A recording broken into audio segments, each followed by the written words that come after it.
Good evening, all. I likewise have had an opportunity yesterday and today to get a chance to meet Alvin Hall, and I am now a large fan of his. So this interview, this discussion we're going to have will be slightly biased, That's and so I nice. thought I would say that ahead of time. Okay, So I have hundreds of questions for you, and I know we only have 6 hours in here. that's right. But we'll Um, make it a fast six we'll hours. make it a fast 6 hours. First of all, I want to ask you about how you decided to start researching the Green Book. I decided to start researching the Green Book because I discovered it on a flight to London. I was reading an article in a travel magazine, and I saw in the sidebar a mention of the Negro Motorist Green Book. And like many people in this audience, I thought, I've never heard of this publication. What was this about? How could I not know about this?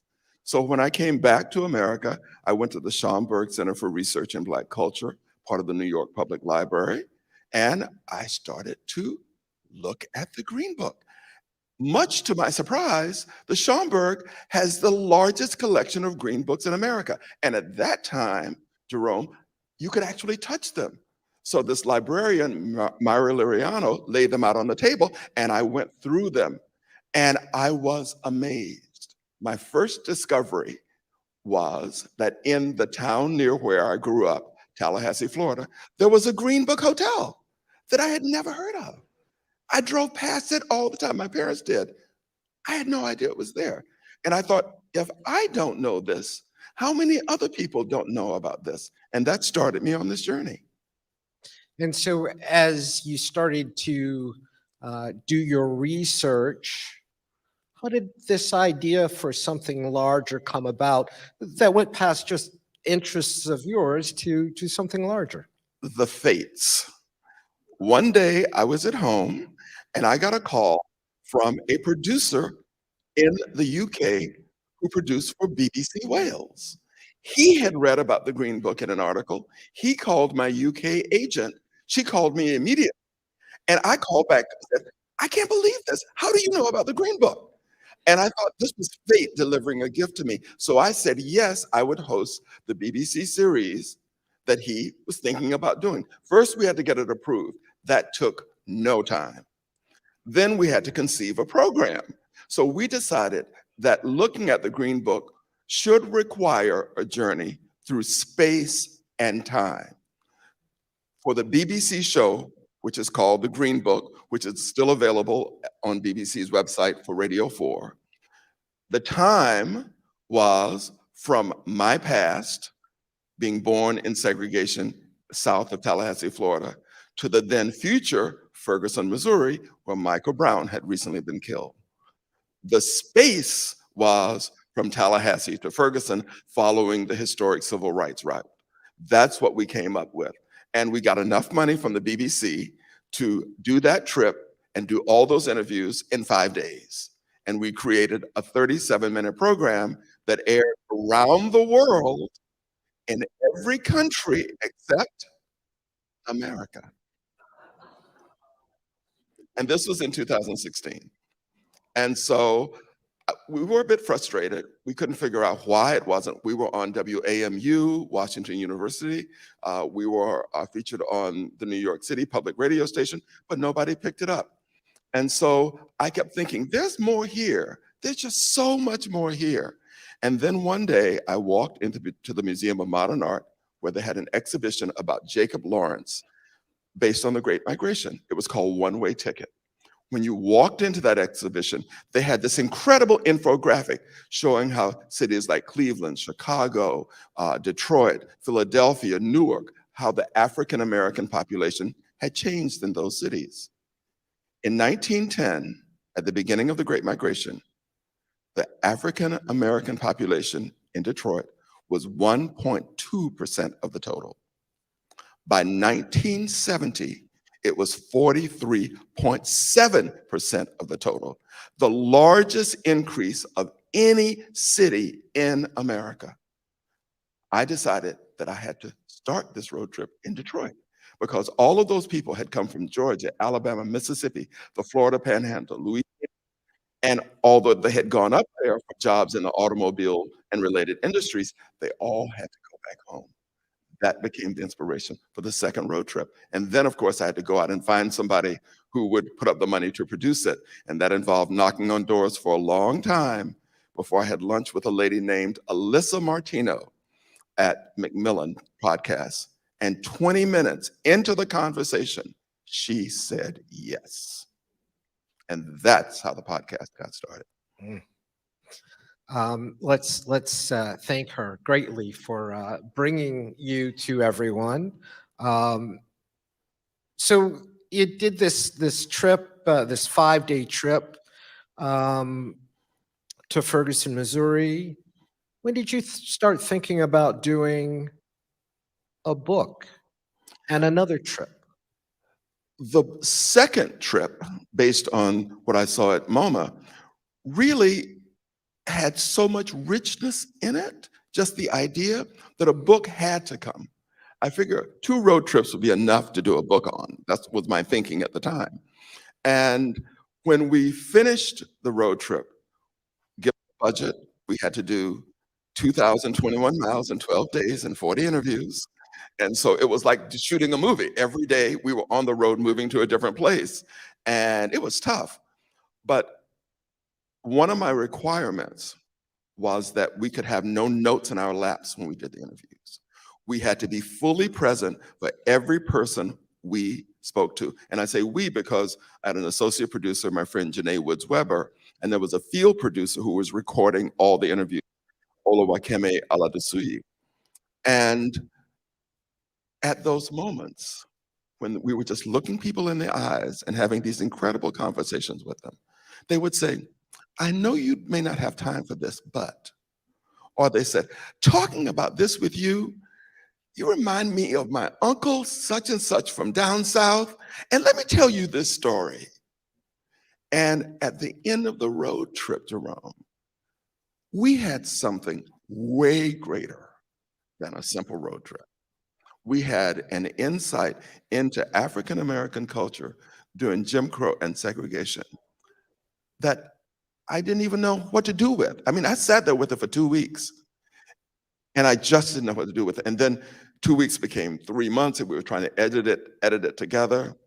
And then I met this producer, Juleka Lantigua, and she helped me edit the program. This is how strong the chemistry was that first day. We met in Macmillan offices. We sat there with the raw interviews, raw script, and we created the first show in 1 day. Wow. In 1 day. And it never changed. It never changed. And that's when I knew for sure that a book was possible. Because if we could take all of this stuff and weave it together into a 10-episode podcast series, then I could sit down and write a book that would take this and reimagine it in a different way. But another blessing came in the form of my editor who helped me with that reimagining.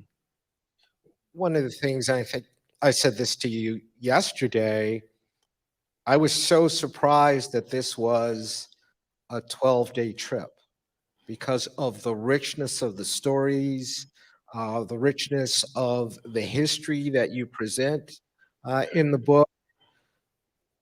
Money is always something that is a limitation, but how did you wind up with knowing what the route was going to be and who you were going to talk to and how long you were going to talk to them?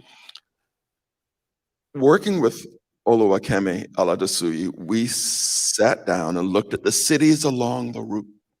Then we looked at historical societies. We looked at sororities, fraternities, Black groups in those areas. And she would call and get names of people and to ask if they had stories about the Green Book. So we kept a list of everybody we called and spoke to because we wanted to make sure that when we got to the city, we had a schedule of people. And we talked to many people who didn't want to talk about the past, who said they didn't want didn't want to go back and talk about that part of their lives. But in each city, we managed to find someone, and often that person would lead us to another person who had a different set of stories, or a group of friends who were part of a social group. So before we started out, we had every interview lined up in every city along the way. Some cities, we only stopped in to do one interview and continued on to the next city. We allocated basically an hour to an hour and a half per interview, with the idea that we'd really only interviewed them for 45 minutes. But we wanted to give ourselves some leeway in case something great came along. And that's how we ended up with all of these interviews. The same thing with the 5-day trip from Tallahassee to Ferguson. Along the way, we kept meeting people who would give us some additional information. And in the book, you have more than is in the BBC program or the podcast series because of time limitations. And so I was able to go back and look at all that stuff that had been left on the proverbial cutting room floor and choose the best parts to put into the book. Now, I'm just slightly biased, besides being a big fan of yours in the last 24 hours or so. We still have a lifetime ahead. Well, I'm gonna be a member of your fan club. But a good chunk of your book revolves around Detroit. Yes. And tell me, you mentioned it, but really why you decided that's where you wanted to start your 12-day journey. You could have done Cleveland, you could have done Chicago, a few other cities, but Detroit was really important to you. It was really important to me, and this is something I probably don't talk about very much.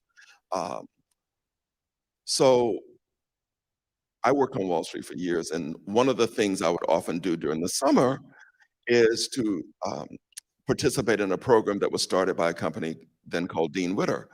And they sponsored classes about investments in Chicago.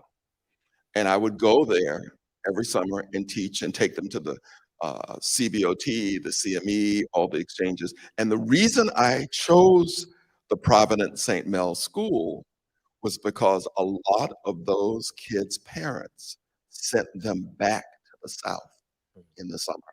And that was in my mind in Detroit, that the people in Detroit who had done the Great Migration certainly would send their kids back to the South and have to go and pick them up during the summer.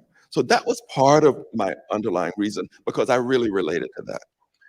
The other thing was the amount of prosperity the automobile industry brought to the African American community. We know that some of the automobile agencies, companies didn't hire Black people, but Henry Ford was quite progressive. The myth is that he paid Black workers and white workers the same amount, but it's a bit more complicated story than that, as you discover. But he did open up the opportunity. So you had African Americans coming from the rural South earning more money than they had ever earned in their entire lives, or even imagine earning. Some of them became entrepreneurs, opening up businesses while working on those. Think of people like Berry Gordy and Motown Records. And Detroit just has this interesting history for me. And so I thought, what better place to start a road trip than the center of the automobile industry and its important history in Black culture? We're gonna hit the road. Tell me a little bit about your team, the people who are in the car with you, what they're doing, and what they're like. Before I started the trip, I knew I did not want the story to be my story, my perspective alone. I was born in segregation. I was born in the Deep South, but a lot of African Americans don't know that world. So I wanted to bring other perspectives to this road trip.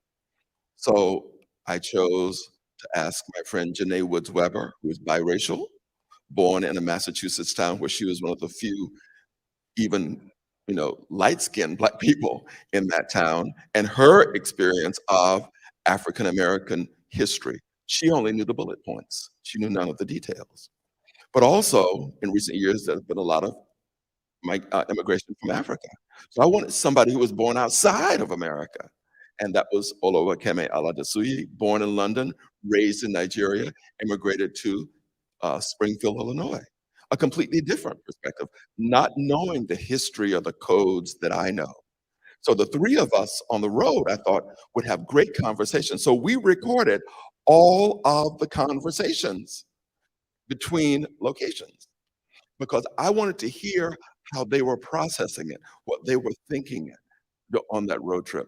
And there were some moments in which I was, because I'm American, I was surprised at what they didn't know or how they reacted to things or how maybe they had misread a situation, which meant something else because I had had such depth of experience, but they saw through new eyes. But that gave me a really interesting way of writing about it so that a broader audience would understand it, not just from my point of view. That that really leads to another question. When I read the book, I'm completely biased. I'm an African American male. I'm a Detroiter. I'm someone who loves history. I thought, and I'm going to ask you the question: who was your audience for this book? Because I think what I got out of it will be different than what someone who is younger gets out of it, which is different than someone who is not African American might get out of it. What was your who's your target or targets? I can honestly say to you, Jerome, that when I wrote the book, I did not have a target. I can honestly tell you that. I really wanted to capture the voices, the lived experiences, the emotionality, the hope, the humor that I experienced on this road trip. That was really my goal because I just thought this information cannot be lost. But it was my editor who made me aware that, okay, think about the audience who's reading this. This was after the first draft of the book. Think of what the audience will be asking as they go through the book. So I think that people who don't know about this part of American history will learn something that they don't know, much as I learned. People who had family members who used the Green Book, but they have never talked about it, that will emerge. To hear the lived experiences that may be similar to people who are friends of yours, who are acquaintances of yours at work or in your personal life. This could open up conversations in people's lives. And ultimately, the book is for people who are curious about the lives that people have lived in America that they may not know about. This could be a point of understanding, a point of empathy, and it could lead to greater openness. That's very positive. Yes, And well, the reason I say that is some of the stories in there are very hard to read. yes. How hard was it for you to hear some of those stories? I have to remember at this point to breathe Please breathe. because I have to compose myself. Uh, I had to leave a lot of the interviews because I started to cry. I was raised in a small town, so I don't have a lot of emotional barriers to things. I never have had. Um, some of the stories just washed through me. Hezekiah Jackson's story about how his Aunt Beattie died in Detroit, and they drove up the family in their new car, a nice car, to go to Aunt Beattie's funeral. And while there, Aunt Beattie's family didn't have a car. So they said, could you go and pick up Aunt Beattie's last paycheck? And they drive through this neighborhood, and he said it was like something out of a television show. And he names all the flowers that he's seeing on the way there, and they pull into this nice yard, and he says, it's almost like magic. The police appears out of nowhere. And as his father's opening the door, they say, what are you here for, boy? To rob this house? What are you doing here? Where'd you get that nice car? Did you steal it? Did some white people give it to you? He is sitting with his brother and sister in the back seat. And it wasn't what Hezekiah said, it's what he observed about his brother. He said, My brother turned to him and said, "Do you hear that white man calling daddy boy? Do you hear that white man calling daddy boy?" His father was so respected in the community and in their household that no one would do that to his father. He said, "My brother almost lost it." I think of all the collateral damage that his brother represents. Somebody who is stopped by that, where his brother observed this, remembers it vividly. How did that affect his brother's interaction with police and authority later on? That was a difficult story to hear. Frank Figures talking about his experience in the civil rights movement. And he would speak like my uncle's son in that slow, religious Baptist way, in which the intention is just there, fully present, for you to hear every word. And I struggled. I finally had to leave because I couldn't see him. I kept seeing my uncle's son. And so there were moments like that. It was just too difficult for me. But I would go out, pull myself together, and take a deep breath, maybe 2 or 3, and then I come back in and do the interview. But it was tough. And how have you dealt with some of that over time? I'll just say there are quite a few points of the book where I was viscerally angry, Yes. and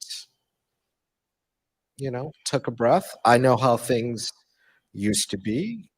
I know how things are. How do you handle that anger? Um, I think of the things I learned from the show. I can't believe I'm tearing up. Uh, I think of the lessons I learned from people on the road. Lessons about finding a place to put it.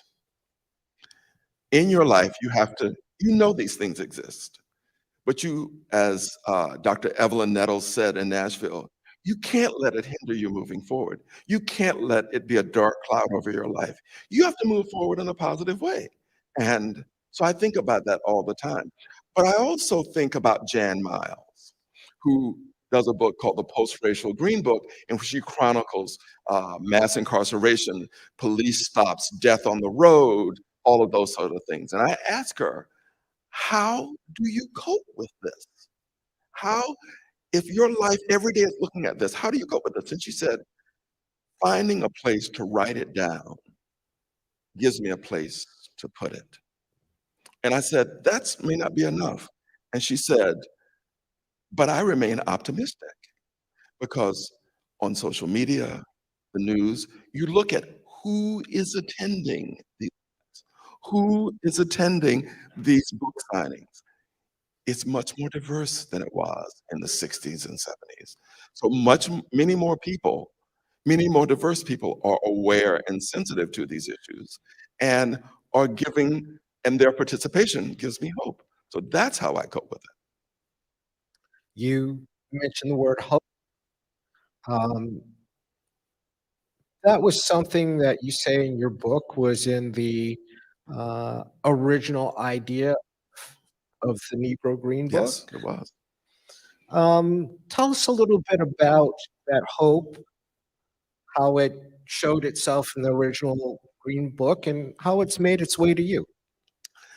When Victor Hugo Green started the Green Book in 1936 with his wife Alma, they did so in response to the aggravations they faced when they went south on the summer to Richmond to visit their relatives.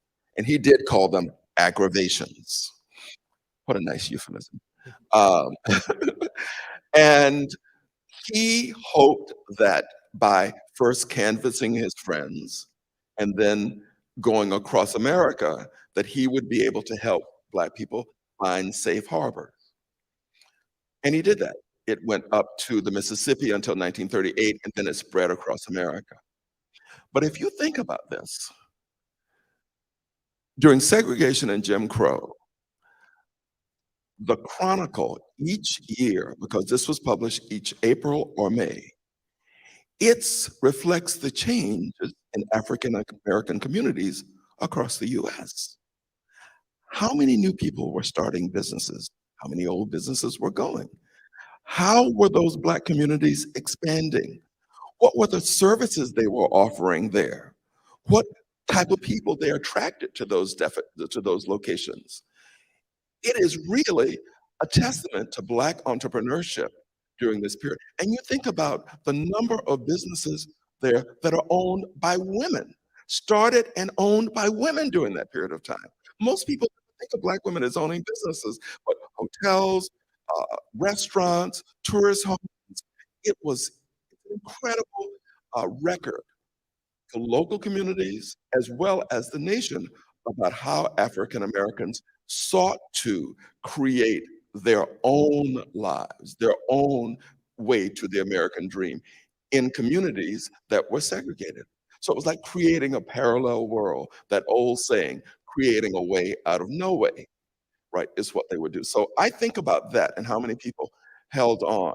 But I also think about the stories of people like Hank Sanders. So while we're looking at the overview of what was going on in America in each of these towns and cities and communities featured in the Green Book and how they were expanding as more and more Black people were on the road, we also have stories like people like Hank Sanders, who was born so poor in Baldwin County, Alabama, that they couldn't even afford an outhouse, right? They used to go under the chinaberry tree.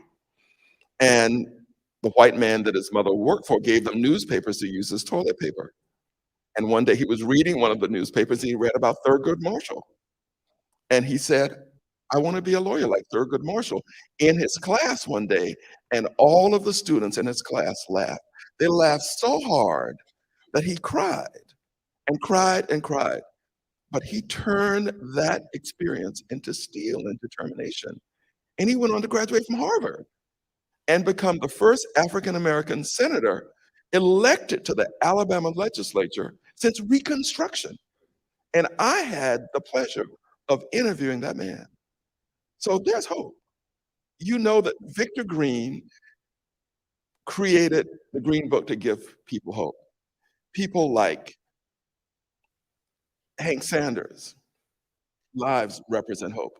For me, I think part of this trip was my being given their gifts of wisdom, their gifts of truth, their gifts of clear-eyed reality. These people don't fool themselves. But even in the midst of that clear-eyed reality, they had hope.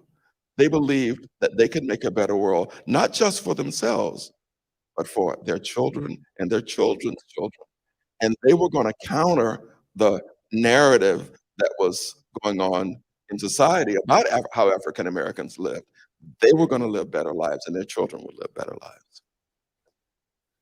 It makes me happy to hear that you have that hope. I want to come back to that a little later. One of the things I think you talked about with your team was this idea of when you're on the road, not looking for trouble. Yes. How worried were you about finding trouble? Each of us was worried silently. We never spoke about it the entire trip. I think we were too afraid that it would tempt fate, very much so. At the end of the trip, Janée told me that she decided to drive most of the trip, although she doesn't really like driving, because she thought it would be worse if we were stopped and I was behind the wheel. So she had thought about that. So I'm an early riser. I never knew she got up and was checking the tires, checking the lights to make sure that everything was okay. I think Kimmy, because she had never had that experience, didn't fully understand this worry until she had an incident on the road involving a stop at a service plaza where she was first in line, and there was a Black cashier and a white cashier. And the white cashier looked up, saw her, and turned her back. And the Black cashier said, looked at the white cashier, shrugged, and said, come on over here. At that point, she started to see the road a little bit differently. But we didn't know this until after the fact, because it took her a while to process that experience. She didn't anticipate that sort of thing would happen on the road. And that was just trouble at a plaza, right? We really monitored how fast we drove. I didn't want to sit in the left-hand lane because if a cop pulled up and we were in the left-hand lane driving at the wrong speed, we might get stopped. So we were very careful and aware not to tempt fate. Um, I'll take a left-hand turn there. You mentioned service plazas, and bathrooms play a not outsized role in your book. Uh, Yes. let's talk about bathrooms for a minute. Yeah. The- so since Black people could not use bathrooms, or if they did use bathrooms, they were completely and utterly filthy. Uh, in some cases, there would just be holes in the ground where they'd have color. There was no distinction between men and women. It just had colored on there, and everybody used the same horrible facility. So Black people developed all of these ways of getting around this problem. Jesse Turner Jr., his father would drive up to the service station and they would pull up as if they were going to get gas. And he would say to the service station attendant, "Can we use the bathroom?" And they said, "Well, we don't have bathrooms here." And they would say, "Oh, we'll buy our gas the next week." They just drive off, right? Because they said nobody could be there all day long. So they weren't going to spend their money at a place that would not allow them to use a bathroom. Jesse Turner Jr., there were 3 boys at that time in his family, and they lived in Colorado, and with that big hump in the middle, which would sometimes get hot. So when they had to do very long trips, they would buy urinals for each boy, and the boys would straddle that hump, right, and pee in the urinals, right, so they wouldn't have to stop, and they encouraged them from drinking fluids on the trip. And Miss Pension in Detroit, uh, she talked about the fact that she would stop at these rest areas and they had these stinky holes just in the Black areas where people could stop. It was worried that her children would fall into those holes. But so, everybody has a bathroom story. And since I wrote the book, I have was listening to it was Smokey Robinson on Vlad TV the other night when I couldn't sleep, and he was talking about being on the Motown review tour and stopping at bathrooms and how filthy they were at that time. And I've heard that story again and again about how people really, really came up with ways. They would often travel with sheets so that if women had to go to the bathroom, they'd stop beside the road, go out and find someplace they could tie the sheets so the ladies would have privacy. You and I are going to talk more about this after this event is done. And the reason is, I'll just say briefly, because that triggered some memories of mine. Uh, my parents, lived in Detroit, and we used to go down to Missouri, and there were a number of things that came back to mind. So that's why I had to ask you about Yes. that. The other thing I want to ask you about is this idea um, of sundown towns. Yes. Uh, if you could tell the folks who haven't read the book yet what a sundown town is Mm. and how crucial it is to know where one is. So sundown towns are these municipalities where Black people are not permitted after the sun goes down. Many people think that they are a Southern phenomenon. They are not.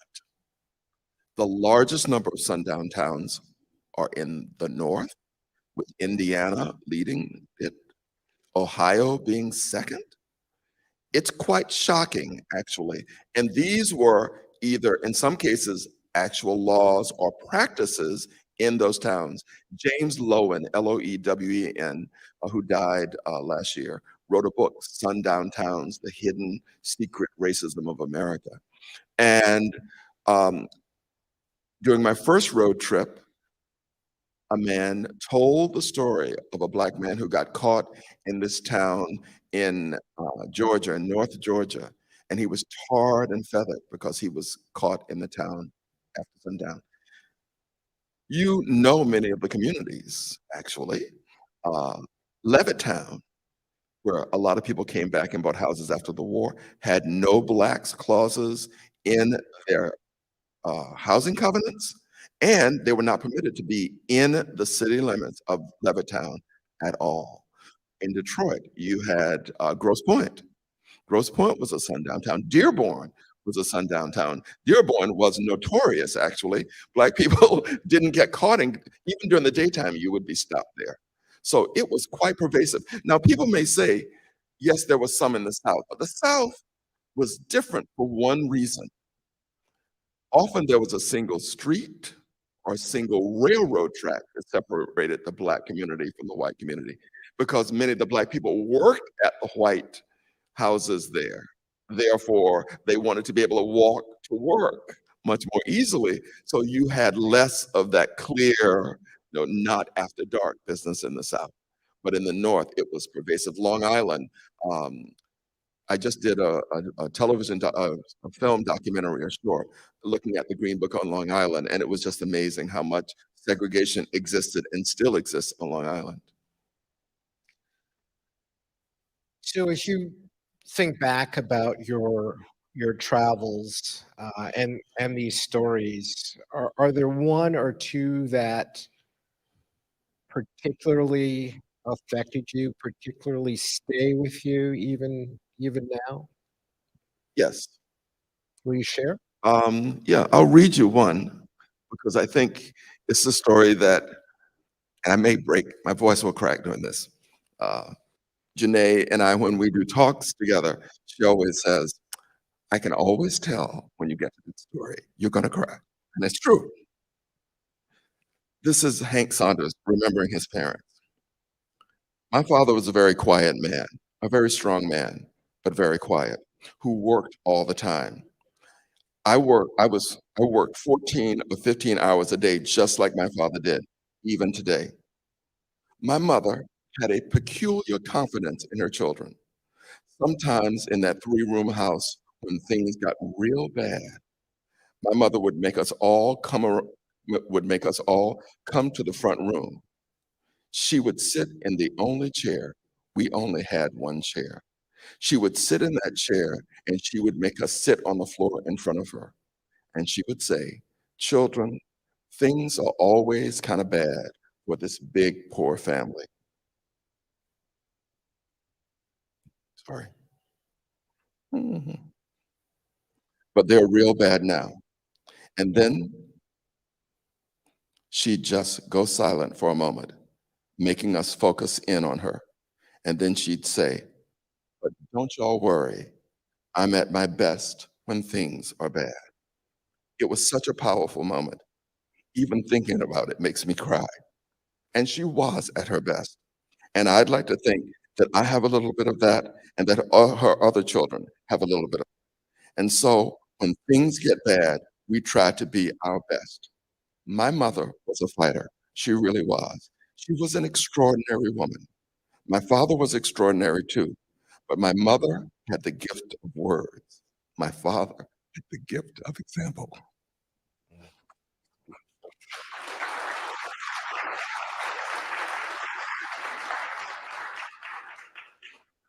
Now I have to compose myself. Take a breath. Thank you for sharing that. That story is really meaningful to me. It's very powerful, very powerful. As you think back about your youth, you're growing up in Florida, are there stories in your life that would fit into the book, but you decided not to put in there? I think I included a lot more of me in the book than I've included in any of my books because my editor really encouraged it. She said, you lived during that period of time, so why don't you add something about yourself? And I added more of myself than I intended, really. But I think that was because the stories were so close to me that I really couldn't divorce my own experience from the story. But my editor helped me get that proper distance. But this has led me to the second book, which will be a memoir of my childhood. Because I think that from writing this book, I can now write about my childhood in a really effective way and capture something that's really important. Because I was lucky. I was born during segregation, but I was born in a community, all Black community, where we were completely protected. And it's only been since I did the road trip that I realized how protected we were. So we would go to town, Tallahassee, Florida, and on Monroe Street or Adams Street, I still remember the names of all the streets. And my parents would take only 2 children. There were 7 of us, but you either went during your birthday month or you went in pairs. You never went all together. And it was only when I was taking a tour of the 16th Street Baptist Church, and this guy who had been born in the town and grew up in the town where Emmett Till was killed, and he talked about how after Emmett Till's death, how his mother walked him down the street, and it was exactly the same thing my mother did. If a white person was approaching on the left, they didn't want to run the risk that the child, rambunctious black child, would run into the white person. So they would say, "Oh, look at that beautiful steeple over there on that church." And you would look and they would go and walk to the other side to put themselves between you and the oncoming person. If the person were coming on the other side, they would switch the other direction. So it was like a waltz going down the street. And this is what Black people did for their children all the time. One of the joys of this book tour has been to discover stories like that that open up memories for me of the way we were protected. I really didn't know much about racism or things like that until integration occurred. And that was sort of eye-opening. But then my parents had a really firm rule. You do not bring that stuff into my house. So that meant that when we came home, if we had a problem, we stood on the front porch. They would come out, we'd sit on the front porch, and we'd talk it through. And once a decision was made, that was the decision. Once your feelings were done, they gave you the wisdom, then you could come into the house. But you never, and my parents talked about this ever. If you think about it, that's a gift. That's a gift. So you in your house is a sacred place. You were happy in your house. You never had those things in your house. So my parents gave me a gift, and this road trip has given me so many gifts that way. Well, a lot of the book is about this idea of refuge, Yes, of having places on the road that are safe. And yes. Because you were always at most danger between those safe harbors. So even Victor Hugo Green dealt with that, how to dress on the road, how to respond to things on the road, right? All those types of things were contained in the Green Book, but yet he never used the word racism. He never talked about Sundown Towns in the book, but yet the advice contained that. I won't ask you. I've got thousands of questions for you, and we only have another 4 hours left. But And a few more tears. I do want to ask you, when you got to New Orleans, Nolans, Yep. as you would like to say, what did it mean to you at the end of the 12 days? Well, at that point, we did not know exactly what we had, but I knew we had something special. But I thought after hearing all of these stories and driving all that distance, today what they call self-care was necessary. So self-care for me is food.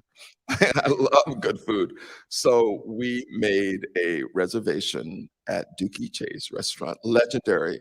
It's in the Green Book for year after year after year, same location, Black-owned businesses. Leah Chase, I had to go there. We had to go there. We arrive at the restaurant. The line is down the steps out the door. We go up there. Hello, we have a reservation at 12:30. What's your name? Alvin Hall. We have no reservation. What? I turned to Kimmy. I said to her 3 times, make sure we have a reservation at 12:30. Make sure we have a reservation at 12:30. Right. And then I thought, well, let me just turn back into the little boy from the South I was growing up. Charm. Oh, I'm so sorry. But we've driven all the way from Detroit to have this wonderful food. We know Miss Chase recently died. And we had hoped to meet her, but so I had to agree, but see, we've driven all this way. And if you would just give us a table for 90 minutes, that's all we want, 90 minutes to grate the food. And she looked at me as if, uh-huh, mm-hmm. I've heard that story many times before. But she took pity on little old Alvin, and she gave us a table for 90 minutes. And when she walked away, she said, and 90 minutes. I said, we'll be about an 89. And we had the best meal. But that gave us time to sort of enjoy the food, to think about the shoebox lunches, to eat. Along the way, we had tried to eat at many Black-owned restaurants, right, to experience local foods in Nashville, Memphis, and Atlanta. So this was sort of the culmination of that. And as we sat there, we thought, when we look back on this trip, and I ask everybody else, what will you remember about this trip? And the thing I think we will always remember are the stories about places like Idlewild that we didn't know. The Hezekiah Jackson sharing his family stories, visiting the Lorraine Motel and hearing that 2 songs were written at the rooms at the Lorraine. Wait till the midnight hour and knock on wood. Written rooms at the Lorraine Motel. Seeing the A.G. Gaston Motel, which we all heard about. We'd remember those highlights. And we're going into the studio on Monday to record an additional podcast episode, a 30-minute episode, Janée and I, and one of the people I've since met, to talk about those memories of this trip and to see what we think of the trip. I'm looking forward to that already. I think I have just, I was going to say one more question, but I think too, you mentioned the Lorraine Motel, and I want to ask you about your experience there, and I want to share just a little bit first. I was there on a family vacation a few years ago, and I broke down in tears in front Yes. of it. Tell me about your trip to the Lorraine Motel. I've done 2 trips. The first trip was when we recorded the BBC show. And for that trip, we did the tour where you arrive. I was surprised at how small it was. I was surprised at where it was located. I'd seen those iconic pictures forever. I was not surprised for how small it was, or how intimate it was. Is the word I prefer to use.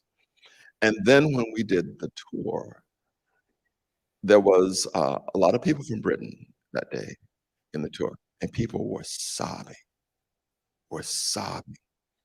And I had to record as I was walking through. And like tonight, I had to really soldier through that interview, that recording of commentary.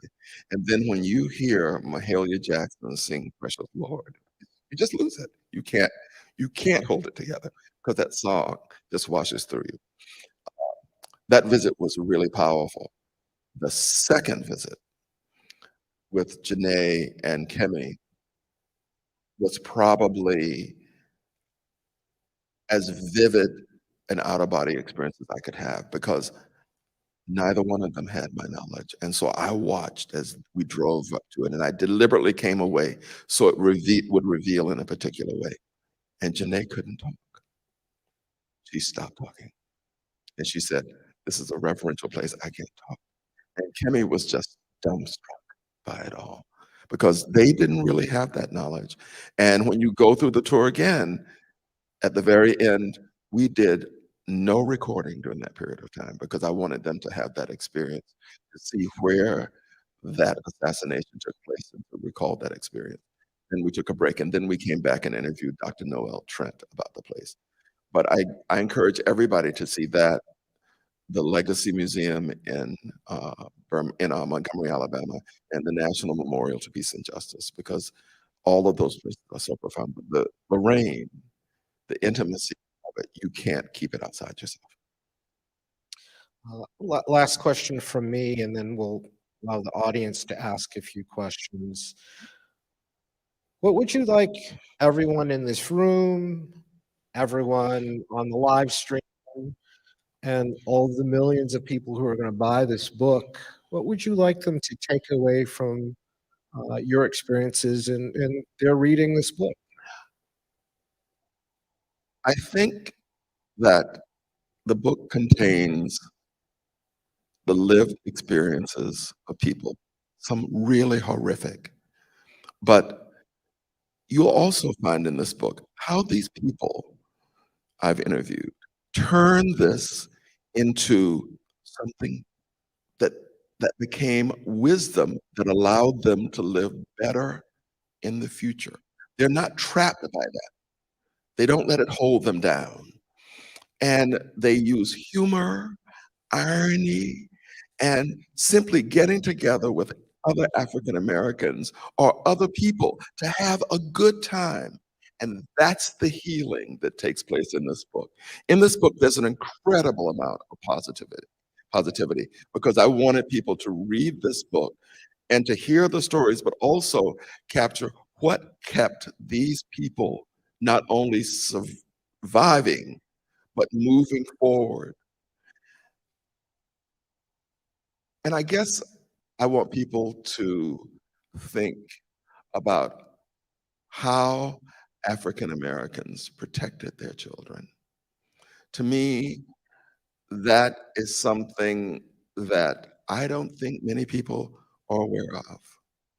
How, when you're raised in a world where you know there will come a day when you can no longer protect your children from that harshness, it's going to enter it. How do you raise a child and give them the strength to be able to deal with that when it happens, when you're not there to protect them? That's a grace. That's grace. One last thing, and I think this embodies also that grace. One of the things we talked about with everybody on the trip was Stuckey's restaurant. Does anybody here remember Stuckey's? So when we were used to travel, everybody, oh, I wanted to have a pecan roll at Stuckey's. Right? Oh my God, we all envisioned. So we would talk to people, and they said, "Oh, we would want to stop at Stuckey's." And our parents said we would pack our food. You know, that absolutely blunt way parents. We pack our own food. We don't stop. So nobody questioned it.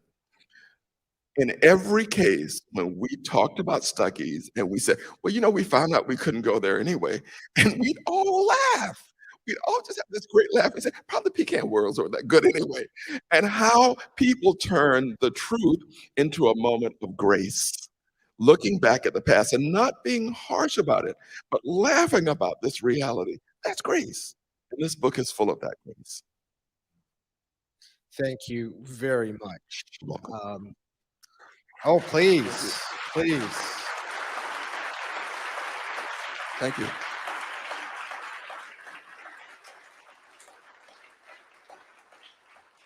We have a few minutes to answer some questions from the audience. Thank you for the lights. Yes, right over here. I'll repeat the question. The microphone is on its way to you right now. This is two closely interrelated questions. The first being, were most of or all of the restaurants, motels, hotels, rooming houses, and so forth in the Green Book black businesses where no whites came, or were they integrated businesses, primarily the larger community places that happened to be open to everybody? Most of the businesses were Black owned. There were some exceptions to that. For example, the Hampton House in Miami Beach was actually owned by a Jewish couple, but it served the Black community.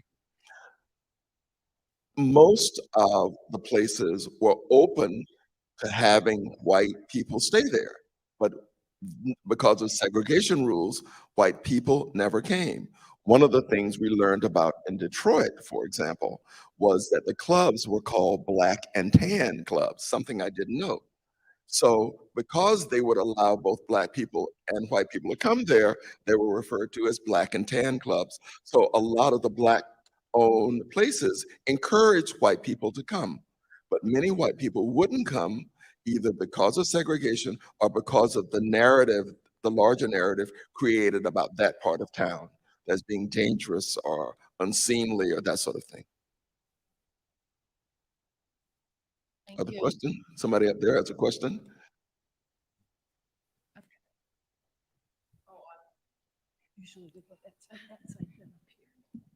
Thank you so much, and thank you for being here. This is such a privilege. I'm curious about how this journey has informed you as we look at the current landscape. So at a time when white nationalism is being celebrated in some corners where we're seeing an effort to ban books even locally here, the continued loss of Black lives. So I'm curious about two perspectives that you might bring. What worries you most today, and what gives you the most hope? I asked Hank Sanders, who participated in the Selma March, to recall his memory of that march. And he said, as they were marching from Selma to Montgomery, Dr. King would say, "How long?"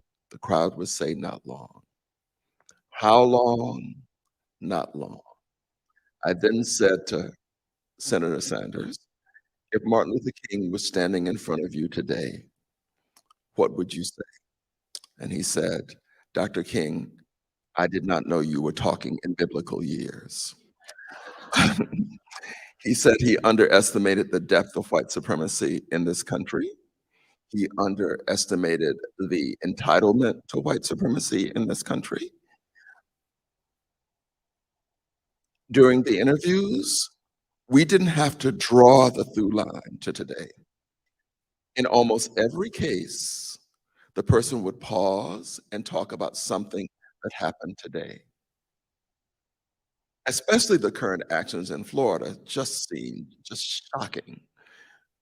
And that people seem to be accepting it. But as I forget what writer I just read talked about the fact that we've survived so much in this country that people are much more aware than they were in the past. That more people are willing to stand up. If you look at the people who are in the crowds who protest, right? I just did an interview with a young lady and she called them riots. And I said, they're not riots, they're protests. There's a difference there in perception. But you find that people buy into those linguistic cues of bad behavior all the time. I am optimistic because a broader spectrum of people are voting. A broader spectrum of people are challenging these things. I believe that people will wake up and see the reality. I think the internet makes it very difficult because you can live in your own little, echo chamber. But I'm not downtrodden by it. I was just out in California visiting a very good friend of mine, and he is a great talker about political stuff. And I always say to him, I'll listen to you the day you stop talking and start acting, that's when I'll listen to you. Because I think all of us have to do something, even if it's just write a check, something, you have to do something. You can't sit there and just talk. Thank you. Yes. All right, we have a question from our live stream audience. Leslie Vaughn, do you know her, Kevin? Let's leave on. That's Jerome, my I'm wife. sorry. When you saw locations that had changed tremendously in their attitudes and those that haven't, what made that difference?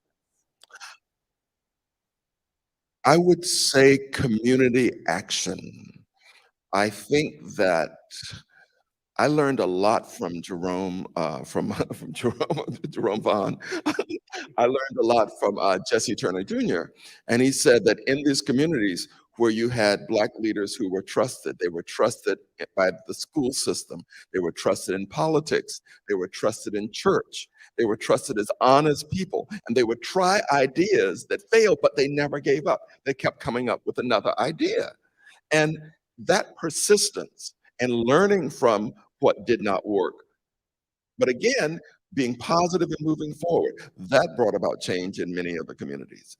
But some cases, what would happen, white flight continued.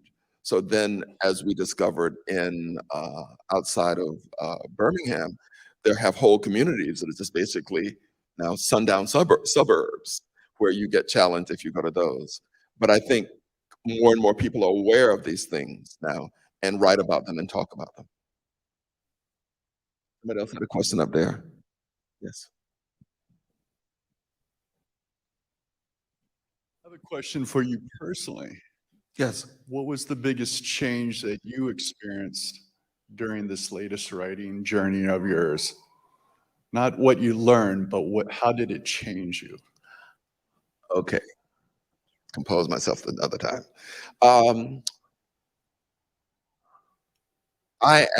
Well, first of all, being raised in a small town where we all knew each other, I always like being around people.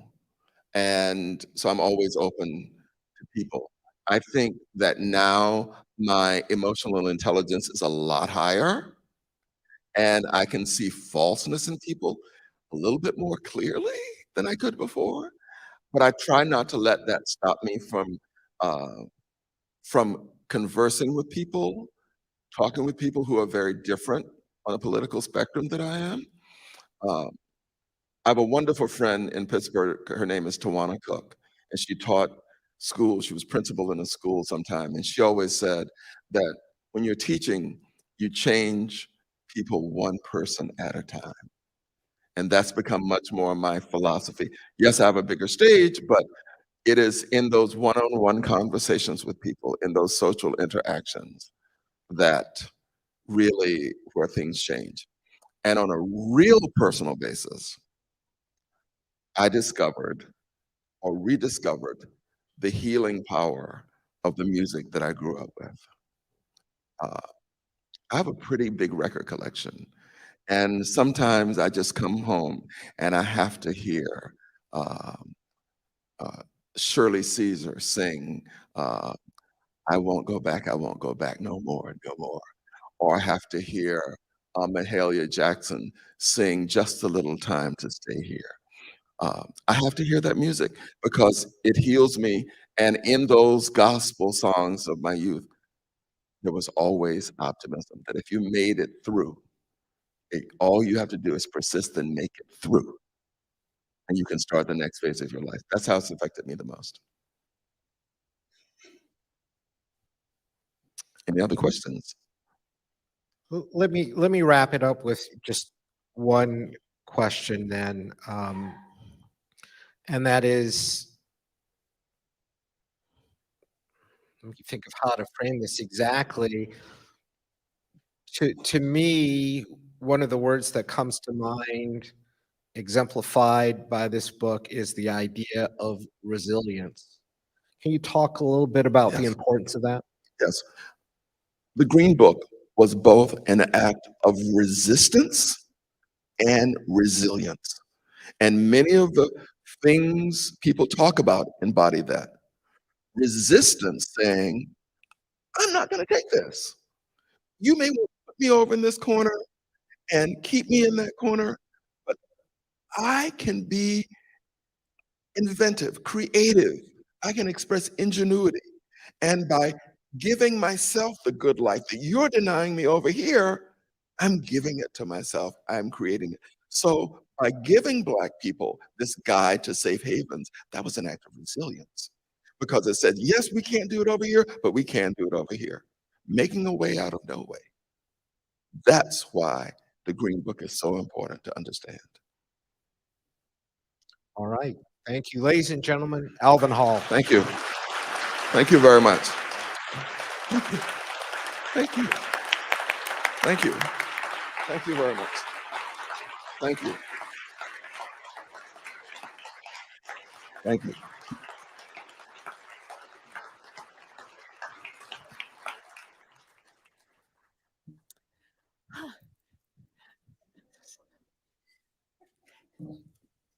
Thank you. Thank you for coming. I hardly ever get choked up like this. It was great.